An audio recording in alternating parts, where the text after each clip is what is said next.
Heading into 2024, one of the teams that had the biggest expectations out of everybody was NRG, a team that was built with former world champions, a team that was full of experience, full of players that have been there, done that. But so far, in the year 2024, it has been nothing but mediocre results. So today, we're going to be looking at this team, we're going to be looking at these players, we're going to be looking at how this has happened, and we're going to be talking about what the future for this team is. Hey everybody, welcome back to the channel, and today we're talking about NRG, a team that has massively underperformed to where they were expected to be coming into this year. This is the board we have, and instead of doing like other YouTubers have done and going through specific maps, specific matches, and really like diving in deep into the minutia of what is wrong with this team, what I want to do is look at this on a surface level. I want to look at this team from roster construction, from the stats, from their overall record, and look at how they've done against other teams in the region. Because while you can dissect this team to the smallest mistakes and the smallest problems,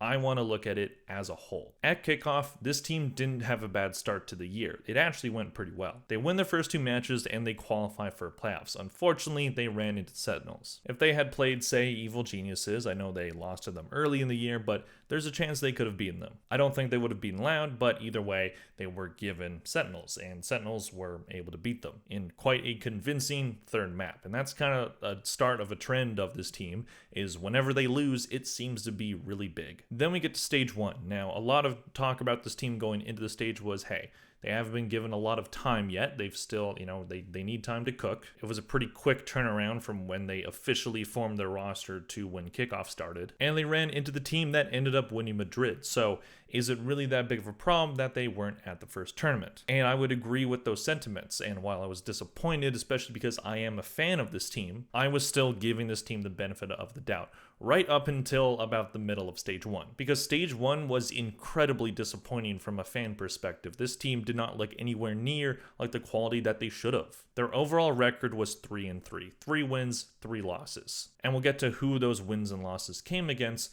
but their map record was 7-6. The rounds were 134 to 126. So they only didn't make playoffs because of round differential. They had the same amount of wins as both Sentinels and G2, but they didn't have the tiebreaker. So that shot them in the foot.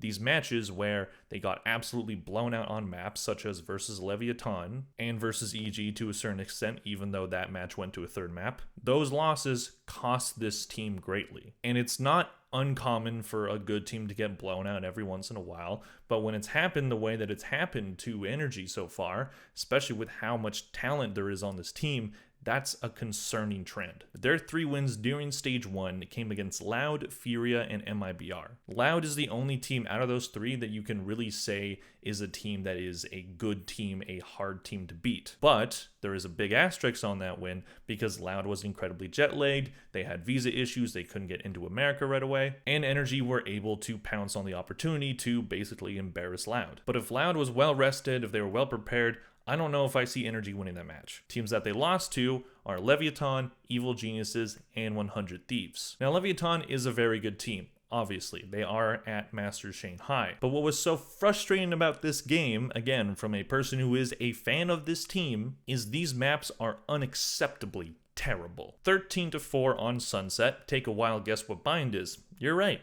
The exact same. They lost 11 rounds in a row. They were only able to put together 3 consecutive round wins. Looking at against Evil Geniuses, the first map 13-6. Again, losing an exorbitant amount of rounds in a row. They were able to take Lotus, but just by the skin of their teeth, having to win in overtime. And then Sunset, it was a little close, but it was 13-11. This is a match that NRG absolutely should have had. EG had a very bad start to the split. They were able to recover later on, and NRG definitely ran into this team at the wrong time. But as a team that is expected to be at the internationals, and not only at the internationals, but competing to win it, this is a match you have to win. I don't care how good EG were playing during this match and during this part of the split. NRG had to win this game. This is not a team that was top of their group. This wasn't 100 Thieves. This was the must-win game of the season, I think, because their next one against 100 Thieves was do or die because of the position that they put themselves in. And they couldn't even really show up for this one either. On split, On their map pick, they lose 13-8. And Bind was even worse, 13-7, winning one less round than they did the previous map. Why in the must-win games, in the games that decide your fate, this team wasn't able to show up? What's the problem here? Why can't this team feel motivated to go out there and just absolutely try to fry on teams? At least give them a match. Even if they lost this match, but say brought it to a third map, there was a chance they could have made playoffs, but they weren't able to do it. They end up with the same exact record as the two teams above them, and this match disqualified them from playoffs. This match was the nail in the coffin. Not like there weren't other nails in the coffin, but this was the last one. And one thing that has been talked about this team, and probably their greatest flaw, is their attack side. Their attack side is not where you need it to be, and neither is their defense side. It's definitely better, but Valorant right now, you can definitely see that maps are built to be a bit more defensive, so you would hope that your defense side is pretty good. But that attack side, it's not too far under 50%, but 48% is definitely not where a super team should be. 111 round wins on attack, and this is for the whole year, so this includes kickoff as well. The previous stats didn't, because I didn't want to talk about like them beating Cloud9 at kickoff. It didn't really matter. But in 230 rounds on attack, they won 111 and they lost 119. So it's not a huge difference, but it's still under half, and you need to be not only above half, but well above half for you to be considered an elite team. On defense, as I said, it's a little bit better. They have a 56% win rate on defense. In 187 rounds on defense, they won 106 and they lost 81. So their defense side is decent. It's nothing to write home about, but it's okay. If they had this record on defense, but a much better attack win percentage, they would be in a much better spot and they would be seen as a much better team. Unfortunately, they just can't seem to get it done on the attack side. And just talking about some recent news and rumors. So it's rumored, I think it's basically confirmed at this point, but not like official. Marved is being benched. And what is definitely just a rumor, just a thing that we know that the org is trying to do, they have reached out to Loud about trying to get Sadak and Les. And listen, I heard that and I thought, really? That's the move? That's what you want to do? And I say it like that not because I think that Sadak and Les aren't great players. They're fantastic players. I personally do not think that Sadak is a good fit for this team. Sadak is a very talented IGL. If this man is a free agent, I'm sure teams are lining up at the door to try to have a shot at getting him on the roster. But when I think about what this team needs, they definitely need an elite star IGL, because Ethan, I'm sorry, he's just not getting it done. But I don't know if Sadak is the answer here. And part of that is because of NRG's coaching staff. On Loud, we've seen a coaching change every year since 2022. Part of that is that the coaches don't really have a lot of control when Sadak is on the team. Sadak tends to really take control of the roster. He definitely has decisions when it comes to which players are taken up, to the strategies, to the comps, to the ideas, because he's a very smart-minded Valorant. I do not see Chet, a coach that definitely has a lot of control over his team, a coach that, for better or worse, is pretty stuck in his ways of being very counter-strat heavy. Not that Sadak can't play that style, but I don't know if I see that as a relationship that's going to mesh. And maybe that means this team looks for a different coach, I don't know, but Chet is a proven coach. I definitely think that with the right roster, Chet is a very good coach and could bring a team to a championship. He's done it before. But I do think that part of the flaw with him, at least during this stage, is he seems kind of set in his ways. He's very focused on the counter-strat kind of play. He's very focused on, really like preparing for a team and trying to find what that team is best at and exploiting the weaknesses of that team. But when that turns into this team picking maps in the map pool that are good maps for the other team because they think they can counter-strat them, and then that just completely falls apart, it doesn't look like a method that works. But I just don't know if I see that as a relationship working. I think Sadak wants a lot of control, and I don't know if Jet's going to want to give that up. And then there's Les, who, listen, if you swap out Marv for Les, is that really that big of a difference? Les is a very good player. I do think he is one of the best players in the entire world. He had a very good start at the season, pretty rough stage one, and now he is, he's benched. And it seemed like the relationship at Loud had kind of been eroded. There were, no rumors and basically confirmed stuff from previous players like Saucy that definitely Les was a tough player to work with at times, but since they were winning and Les was performing very well, it was worth it to, push through that and keep the player. But now that they're losing, it's much easier to make that change. So he's benched. So if other teams are willing to pick him up and to take a chance on it, I know some people might be thinking like, oh, I don't want a person who's like a locker room cancer on the team that I cheer for.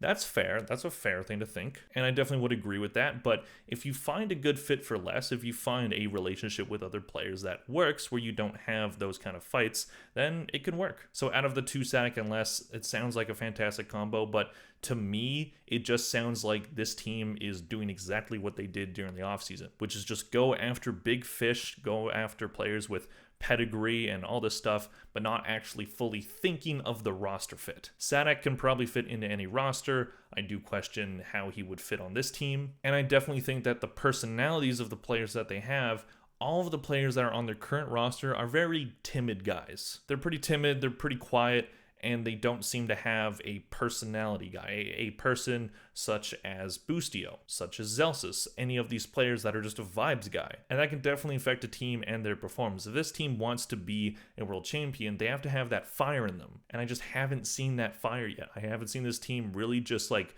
put their nose to the grindstone and just grind games out and just really do anything possible to win. They have the talent to do it. They just don't seem to have the personalities to do it as a unit. If they get Sadak and less, do I think they would be better? Probably, yes. But who do you swap out? Now let's go through the stage 1 stats of all 5 of players that were on this team. Starting off with Demon 1. He had a VLR rating of 0.95 during the stage, a kills per round of 0.70, and a key ratio of 0.91. He played Jet, Raze, and Brimstone. These are not Demon 1-like numbers. If you look at his numbers last year, they are much better than this. His kills per round aren't terrible. 0.70 isn't a horrible number, but you definitely want that to be better from your star duelist player. And his KD ratio being a 0.91, not really being close to that 1 threshold, that's really bad, at least in terms of players like him. I don't think his Raze is as bad as some people have been saying, but I definitely think his Raze needs some work, because Raze, as we've seen throughout this year, seems to be the best duelist in the game right now. Jet is still a viable option,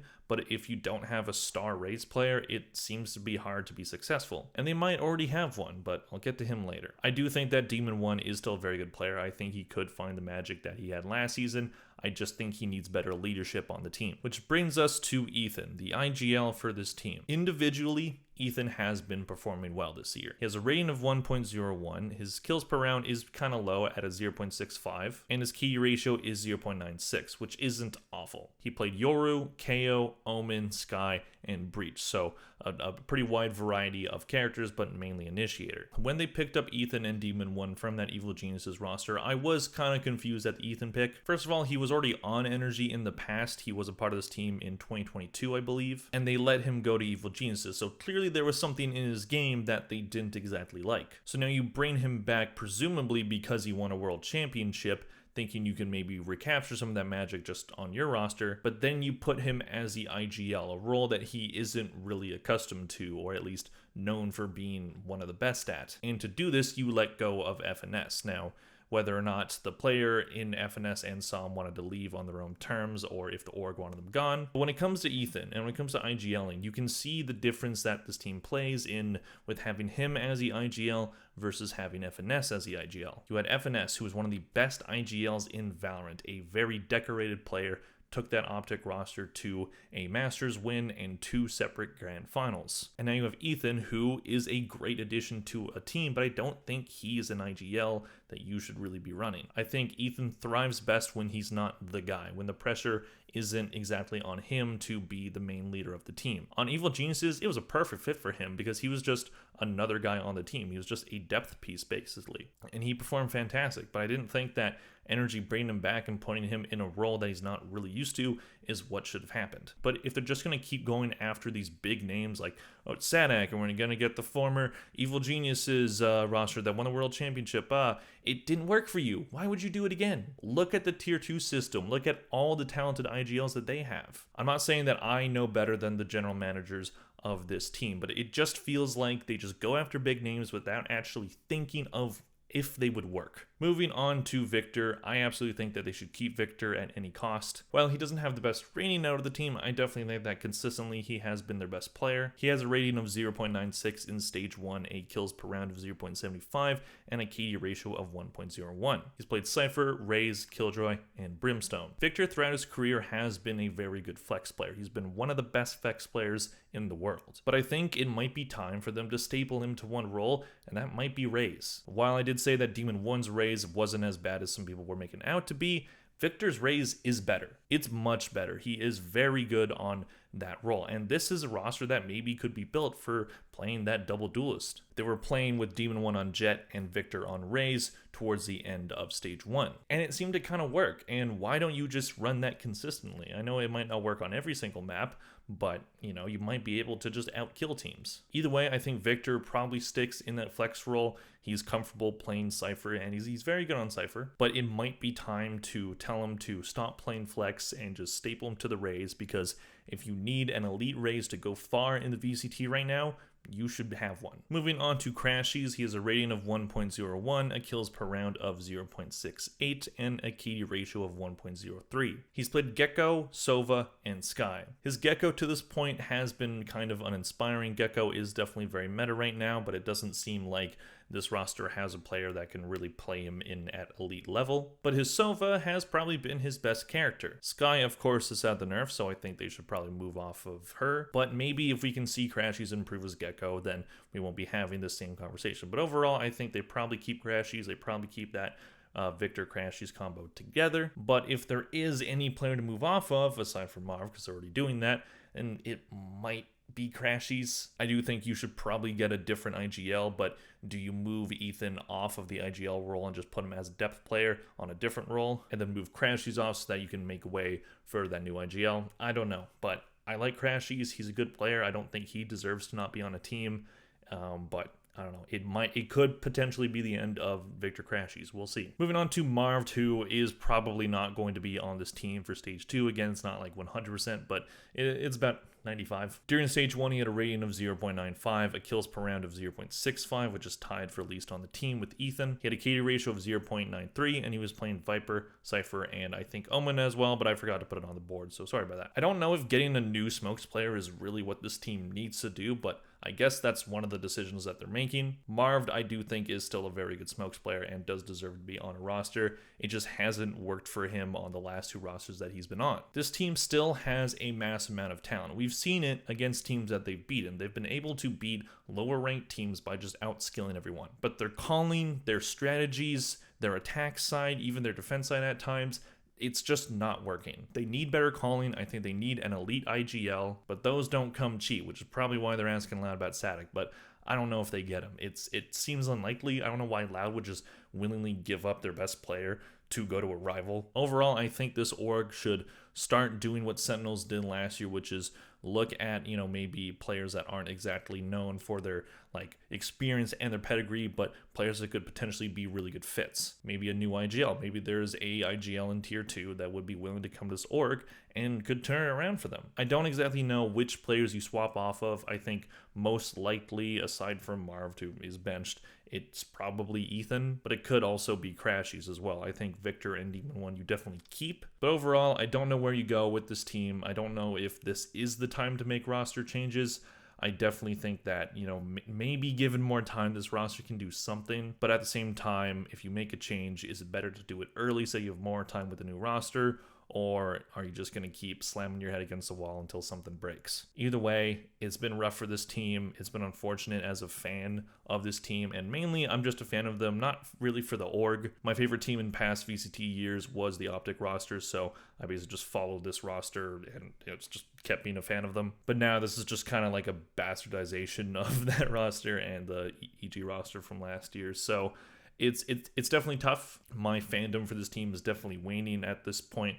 It's definitely not as strong as it was before. And hey, maybe that'll save me from continuous disappointment with this team. But either way, I think if you make one or two swaps, if you get this team a really good IGL, then this team could be really good. But I don't think this team is far off from being a good team. We'll see what they end up doing, but I don't know if going after players that are already on other teams is the way to do it. But We'll see. Anyways, let me know what you guys think in the comment section down below. Do you think that NRG is a bad team? Do you think that they could bounce back with the same roster? Do you think that they should get a new IGL? All this stuff. Please click like if you enjoy this video. Thank you all very much for watching, and I'll see you guys in the next one. Bye.